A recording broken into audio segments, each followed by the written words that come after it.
Okay, you guys are, some of you are probably at home today because of your the coronavirus thing. Of course, when I say that, I'm dating this video because sooner or later the coronavirus is going to be gone. Everybody will be back at school or back at work or back at wherever. At least that's what we're praying for anyway. Today I'm going to give you a little rundown on 9 short war stories. Everybody seems to like my war stories, and I've just going to run you through some of them. I hope you enjoy this, so let's get started on it. Alright, here's the first one. This lady's cousin replaced the intake manifold, the intake manifold gasket on this vehicle here. This was a 95 Grand Prix 3.1 liter, and she was driving it back and forth to school every day, and it picked up an engine skip. He had done what he could trying to figure out the engine skip, ran out of ideas. Oddly enough, she said the engine skip wasn't there until after he had changed the intake manifold gasket. So looked like he did a pretty good job changing the gasket, but this engine skip was odd. So we went in there and we says, okay, what we're going to do is we got to isolate what's going on there. You know what we typically do, we look, see if there's spark plug compression, all that kind of stuff. But when we listen to the injectors with the stethoscope, the injector on the misfiring cylinder, and this was OBD1 by the way, it wasn't OBD2, so we didn't have a misfire code because you didn't have misfire codes in those days. Anyway, it was going click, click, click, click, nice and crisp on every injector, but going cluck, cluck, cluck on the one that was skipping. Alright, and so I said, well, we've got an injector issue right there, which, seemed like that would be the case. And what we wound up with after we put an injector in there, we found out that it was still cluck, cluck, clucking, so I scoped it. This is what a normal injector would was looking like. I actually scoped the other ones, and all of them had this nice little, this is when the injector is not energized yet. This is when it energizes. This is how long it stays energized, and that's a 50 volt or so spike from whenever the field collapses when you de-energize it. This skinny little thing right here was downright weird. That's the one that was clucking. Replacing the injector did nothing. We checked the wires, we actually checked how much current the injector was pulling, which was 0.8 of an amp. Everything was perfect on that injector, but it just, the thing was actually, nothing changed it, not even a PCM from a salvage yard. It was only $20 anyway, but it's a plug and play. You didn't have to program nothing back in those days. Well, I scotch locked the trigger wire on the misfiring injector to the adjacent injector's trigger wire like this. Whoop, just put it over there and let this one fire at the same time that was firing, because the earlier models of this engine were bank fired anyway. And so, what's it going to hurt?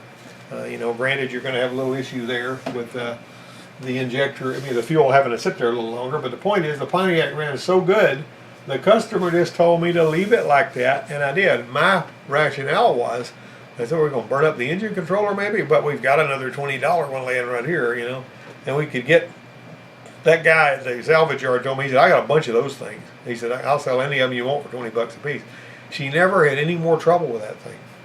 I was at a meeting and I talked to a GM engineer about it and explained it to him. I said, how could one injector in a Cephei GM engine fire with a very narrow pulse and the other ones have a normal pulse on that same engine? Why would it control one injector, that much narrower? But anyway, well, the note from GM engineers, he said one injector pulled 0.8 of an amp, which I knew. The injector drivers on that ECM, and this guy knew this, can handle 4 amps comfortably. And so I wasn't going to hurt it by pulling 1.6 amps, because less than 4 amps is okay. Well, that solved that problem. Alright, vehicle number 2. My Aunt Leslie Mae's Crown Victoria. She bought this car used a long time ago. Developed a roaring noise in the rear while I was driving. It sounded like it's coming from right back here. You could swerve it to the right and it would get louder, swerve it to the left, which that's how you load and unload one side or the other. And when you swerved it to the left, it went away. When you swerved to the right, it got louder. And this was really annoying to me because we got the thing all took apart and everything, and it turned out that we disassembled the rear end, removed the left rear axle, found nothing wrong with the bearing at all. It was a noisy left front tire that was causing that. Fellas, I would have sworn in a court of law it was coming from the rear, but it was all we had to do to make that noise go away was replace the tire on the left front, and that took care of the whole thing. Now, when we pulled the bearing out, we could tell there was nothing wrong with the bearing. There was no brindling or anything. Now, I have seen some of the bearings on these front-wheel drive cars, and I have a picture I posted on my Facebook wall of a bearing that was noisy in a front-wheel drive car, and the only difference between it and another bearing that wasn't noisy from the other side of the same car was the grease had kind of turned, it was white, almost like lithium grease on the good bearing. The other didn't have any brindling, didn't have any pits on the balls or anything, but the grease had turned brown. And I don't have any idea how that made it noisy, but it did, you know. Heck, if you had a way to squirt some grease in there, you might have quietened it down like that. But how many of you guys have used one of them little grease-fitting hypodermic needles to shoot some grease into a you know, squeaky ball joint or tie rod in or something? But anyway, vehicle number 3, 78 Nova. This was back in 1980 that I did this job. And this guy had gone to Precision Tune in Beaumont, Texas, and he had had a tune-up done. A couple of days later, he comes back and it's not running like it should. And he took it back to that shop. You know, I'm just, you know, recounting what he said. And that shop said, well, we don't do carburetor work, and this is a carburetor problem. And I don't understand a tune-up shop that didn't do carburetor problems, but, you know, neither here nor there. So he goes to a different shop. They replaced a bunch of vacuum lines, and they put a scope on it, and they told him it needed a carburetor. And so then his wife, who worked with me, she was in the dispatcher's office, she asked me if I would replace the carburetor on that car because 2 shops had told him it was a carburetor problem. I hadn't even heard the thing run. They weren't even describing to me what it was doing. And so I said, well, I'll tell you what I'll do. You know, I smelled something here, you know. And I was, you know, doing fleet maintenance back then anyway, you know, and I could, you know, work on my own on the side, you know, without cheating anybody or whatever. So I said, well, I'm going to go and I'm going to do, I'll fix whatever's wrong with this car for $50, no matter what it is. And they said, well, that sounds like a deal, you know, because that was cheaper than buying a carburetor anyway. So I went to my local Delco parts supplier and I bought a $6 carburetor kit for that little 1-barrel bug spray carburetor that thing had on it. And the only thing I saw wrong with it was the idle mixture screw. The tip was broke off of it. So I got another idle mixture screw out of a toolbox or, you know, junk drawer or something. Screwed that in there, built the carburetor up, put it all together, fired it up, set the idle mixture, and got it where it was purring like a kitten. And I noticed when I snapped the throttle, while I was snapping the throttle, it would drop a cylinder. Now when it was idling, it wasn't skipping, but when I snapped the throttle, it would drop a cylinder. I said, well, I know that's probably going to be something fairly simple. So I pulled the plug wires, snapping the throttle until I located the one that was misfiring. I screwed it out of there. It was a brand new Precision Tune spark plug that had been put in there when that tune-up was done. And so I had an old rusty spark plug in my box. It wasn't even in very good shape. And I took that rusty spark plug out and screwed it in there where that one was, and boom, boom, boom, the skip was gone. And so the guy said, well, what I owe you? I said, $50, just like I told you. And I didn't cheat the guy, you know. In 1980, you know, obviously that was more money than it is now. But the car got fixed. I didn't understand why both of those shops were claiming it was a carburetor. That didn't make any sense to me, especially when one of them claimed he had put a scope on it. And he had paid out like by the time he paid for the tune-up and he paid the other shop, he had paid out like $150 trying to figure out what was wrong with it. He kept saying carburetor, carburetor, carburetor, you know, which is I don't get that. But anyway, car number 4, 93 Camry. My buddy drove this one for almost 300,000 miles. One day he calls me from about 10 miles out, and he says, my car is overheating. Can you come over here? And so I left somebody looking over my students at the college. I drove over there to the Perry store community where he was. Broke down, and I found the radiator, the top tank on the radiator was split. And I said, oh boy, you got this thing really hot. And so I had some water with me, so I poured some in there. You know, he had switched it off. And I says, fire it up. You know, of course, I went probably 10 minutes getting there after he called me because it wasn't very far. So I poured water in it, and I had him crank it up. And this thing was puking sweet, stinky geysers like they do when they got a blown head gasket. You know, anybody that's ever been around a blown head gasket where it's pushing compression into the coolant jacket knows that smell. I mean, that is a stinking sweet smell that just kind of makes you sick to your stomach, you know. And says, unless you're really excited about changing out a head gasket for somebody. Anyway, so I said, all right, let's go ahead and get this thing back over to the shop. We'll do whatever we have to. and all that. So I said, this would be a perfect opportunity to show some of my students that have never seen one what a blown head gasket of this kind looks like. So brought it back over there, made sure it was full of coolant, fired that sucker up, and I let it get warm, and the fan kicked on, and the fan kicked off, and it never puked any sweet smelling geysers. I would have sworn on this one that it had needed a head gasket too when I was out there at the store where he quit driving it. Anyway, we put a radiator in it. He drove that thing for a long way, traded it in. Amazing thing to me, I don't know if it swelled up and when it's resealed or whatever, but one way or another, I saw this thing and would have sworn it had a blown head gasket, but it didn't. Now then, here is another one, very similar issue. This one right here was one that was given to me by a guy, soldier over here that is stationed at the local military base, and he said that this '89 Bronco had a blown head gasket. He didn't want to spend the money on putting a head gasket on it, and he wanted to write it off on his taxes, so he donated it to the school. He gave me the title, I gave it to the business office, it became the property of the school and all that. And it didn't run great. I mean, it was, sort of, cutting up, and, you could tell it run kind of ragged.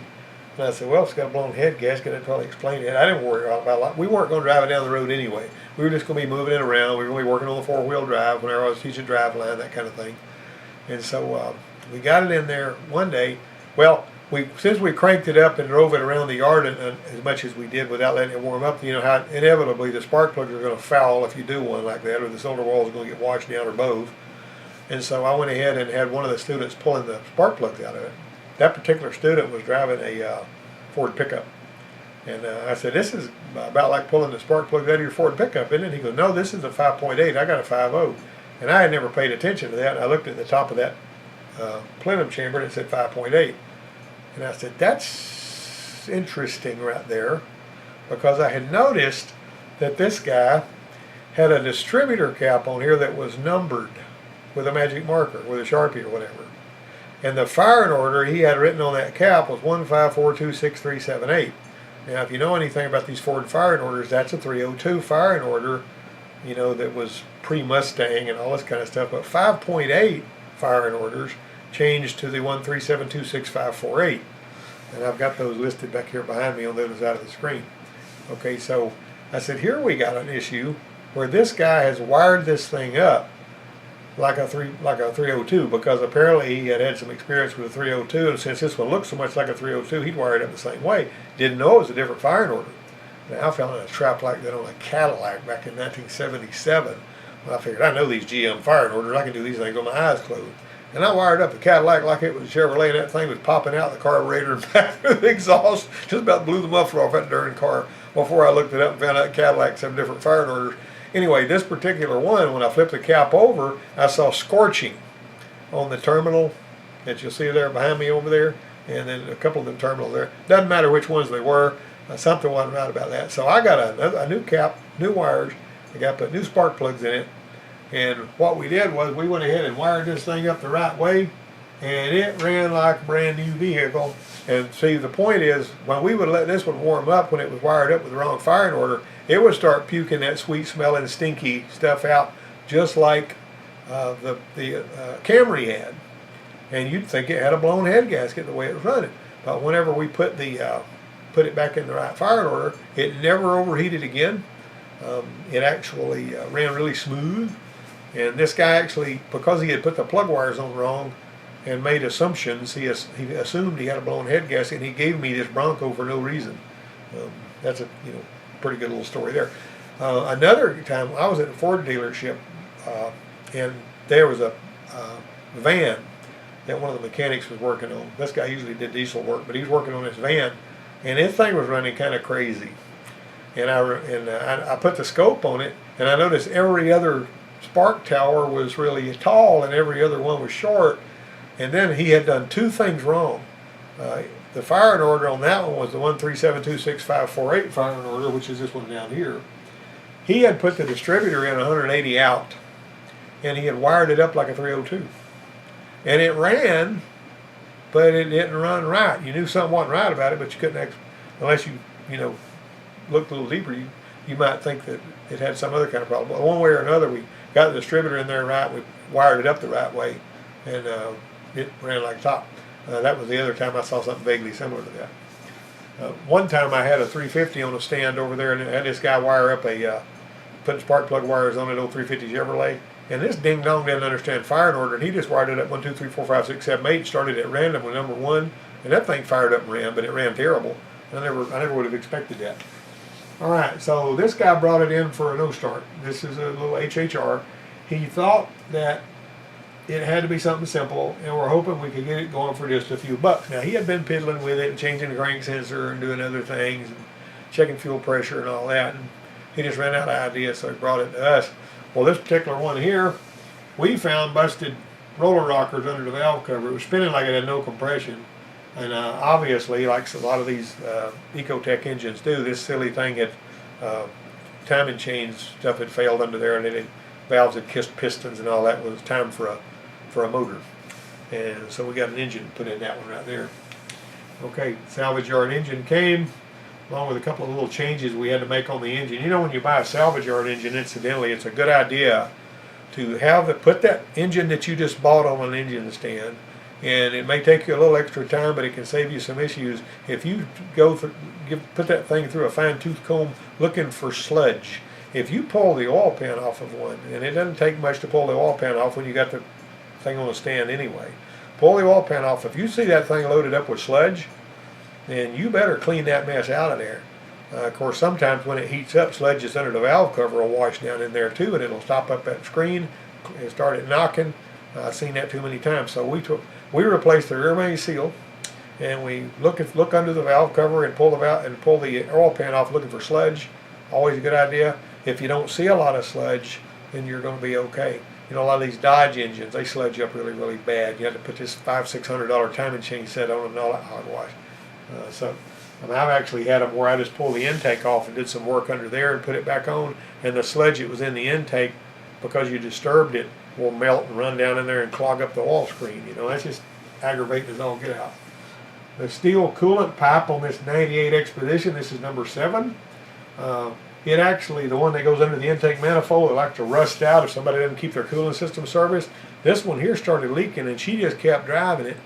And she kept driving. I don't know how many times this thing overheated. You know, that Triton system will shut down some of the cylinders and pump air with them to keep it from overheating. That's what Triton means on the side of a Ford.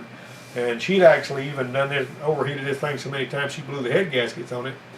She got another engine, but it looked like it was one for a car because it had these thinner pulleys, these narrower pulleys. You could not put this on here because it would scrape. So that front cover, I wasn't going to change the front cover on the darn thing on this one here. And we checked this one, it didn't have any sludge in it and all. We're going to stuff a motor in it. So we basically put a Lincoln engine in an Expedition. And we actually, you can see the narrower belt and this kind of thing. The power steering pump came with this engine, which doesn't usually happen. Usually they want to sell that separately. And we put the narrower pulley on that and got it running again. Now the problem was, the guy that put it in there, he was a foreign exchange student, really good mechanic. But when he put this, you might recognize this solenoid out here, it doesn't directly pull the starter on these later models.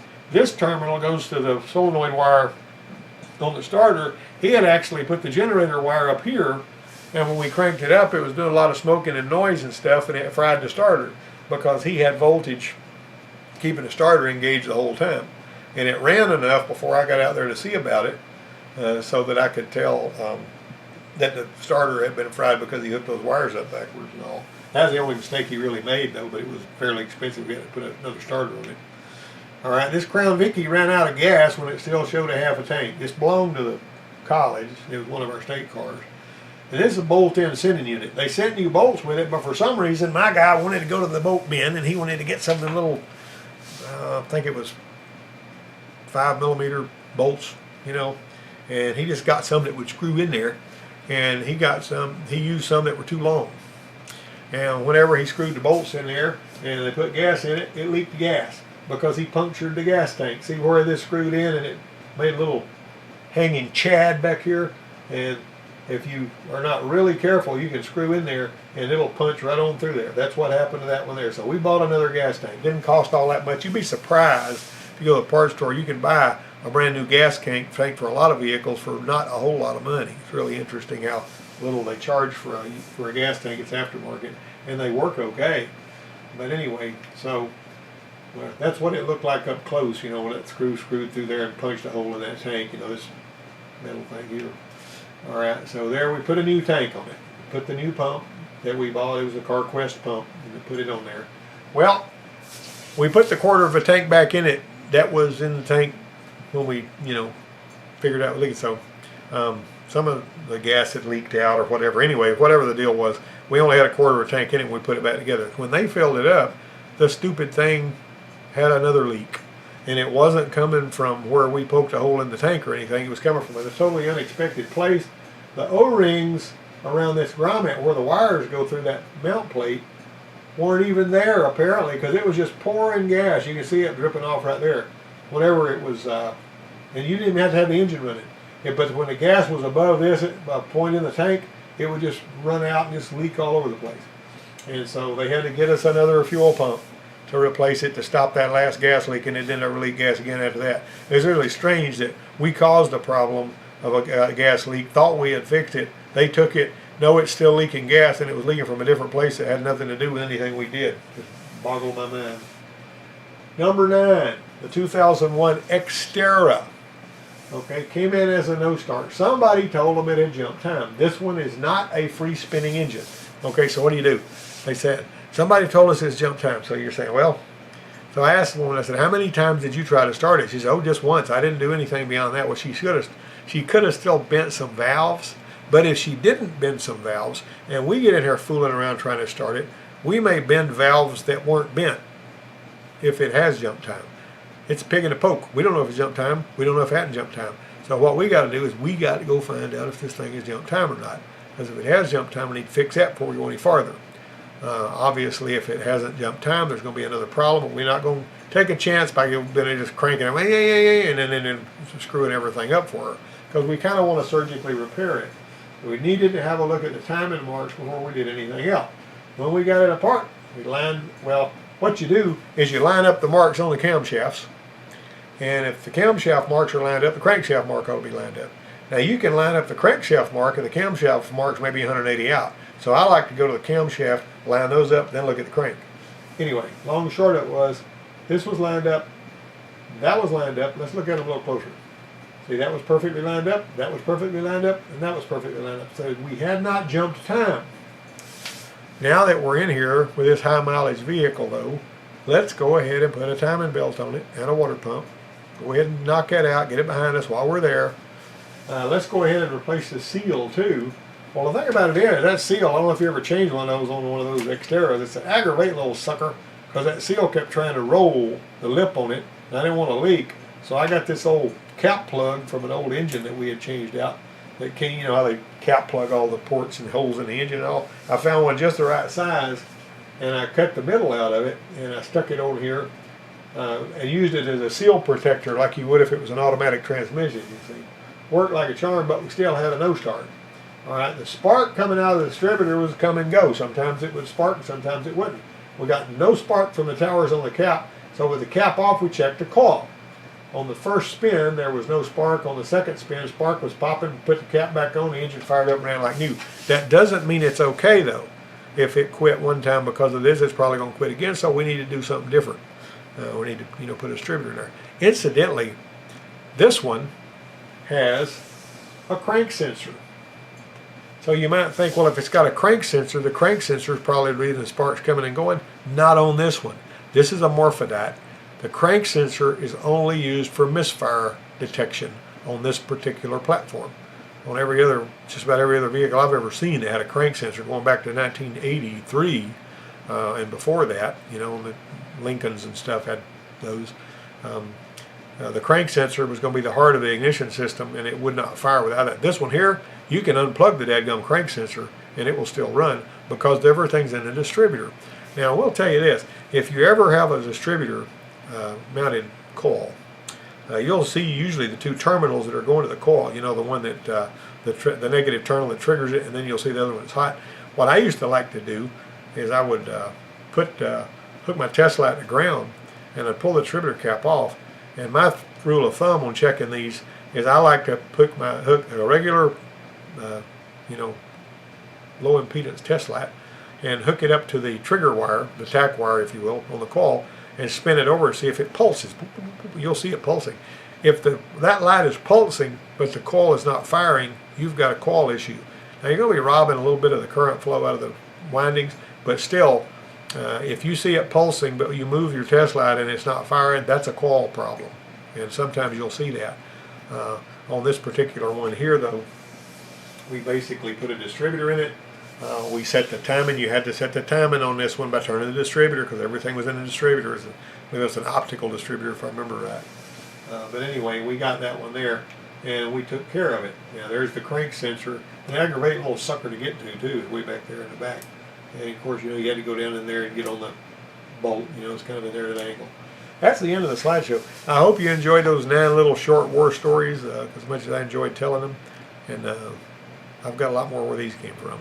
So, you know, send me some comments and criticisms, whatever you might have. But I do appreciate my listeners out there. You guys stay safe and stay well and don't get sick. See you next time.